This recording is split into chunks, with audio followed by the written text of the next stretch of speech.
Abraham Lincoln said that if he had 6 hours to cut down a tree, he would take 4 hours to prepare the axe to cut down the tree.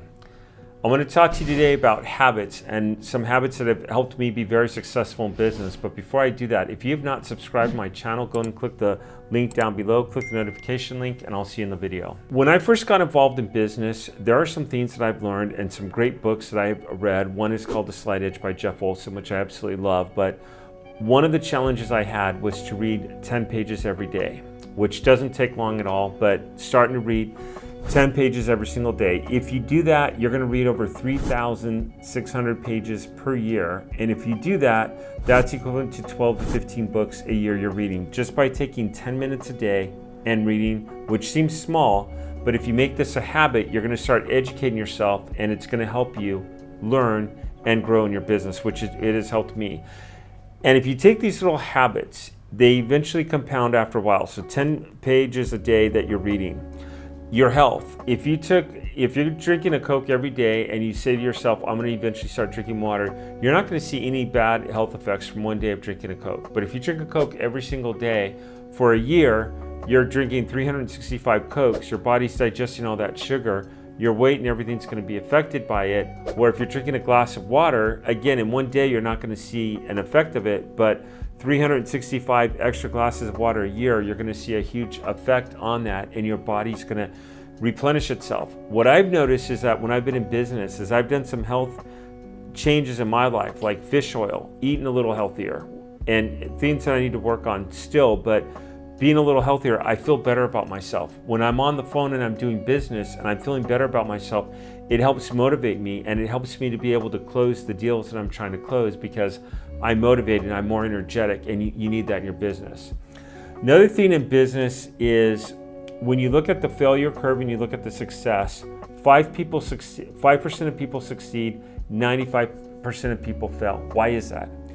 It's because when you're getting in these habits, it's easier not to do them than to do them, even though it's such an easy thing to do. It's easy to read 10 pages a day, but making that a habit and being able to incorporate in your life, just like with business. So in Warriors, one of the things I challenge people to do is to make an X amount of phone calls a day.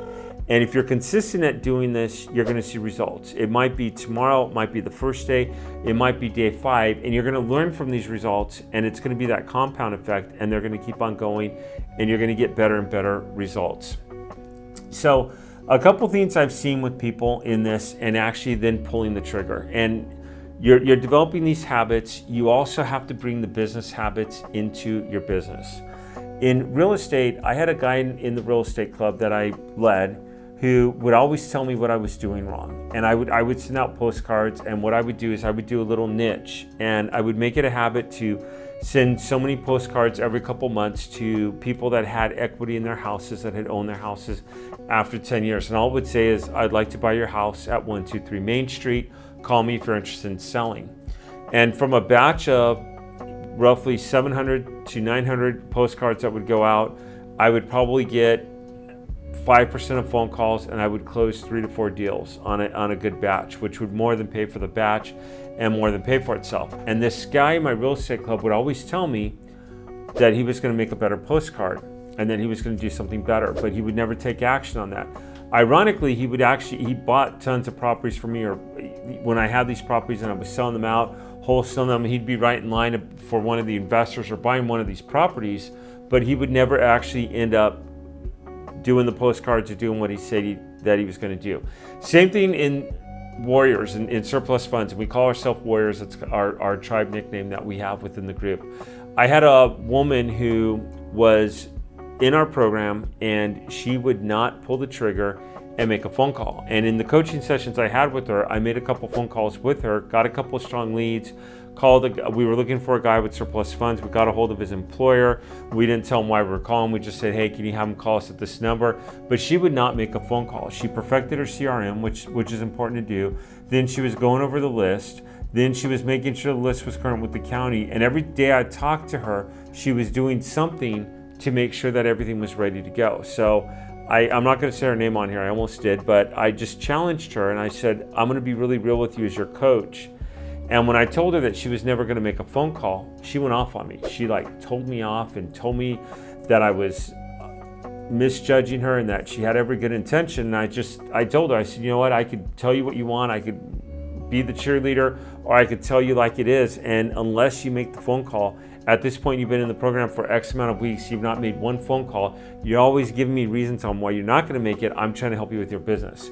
That lady, last time I checked, she had closed 4 or 5 deals. She's been very successful. She actually finally took it to heart and started taking some action. And you've got to take action, and you've got to make that a habit. So with us, it's notifying people. You could text, you can email, you can call. I like calling because I get the best results from it. You could do mail. You could just mail letters out. Whatever you choose to contact your clients and let them know they have funds. But you have to make that into a daily habit, which will then turn into a 6-figure income in your business. So you've got to invest in yourself. You've got to believe in yourself. You've got to start making yourself feel good, spending 30 minutes a day, taking care of your body, working out, going for a walk, drinking more water, eating a little more healthier, reading more, learning more about business, especially the business that you want to be into. I mean, could you imagine if you're in real estate investing or flipping and you read 10 pages a day on flipping and people that are actively flipping? I mean, that's over 3,000 pages you're reading, digesting a year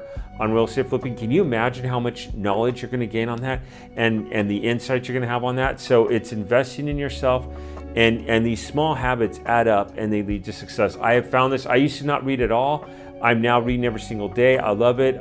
My health has gotten a lot better by making these little choices. And for me, this has helped out a lot in the business world. Hey, do me a favor. Feel free to comment below on any questions or anything you have or any additions you want to make to this video. I'll gladly take them and read them. If you're not subscribed to my channel, go and subscribe down below. Click the notification link and I'll see you on the next video. Thank you.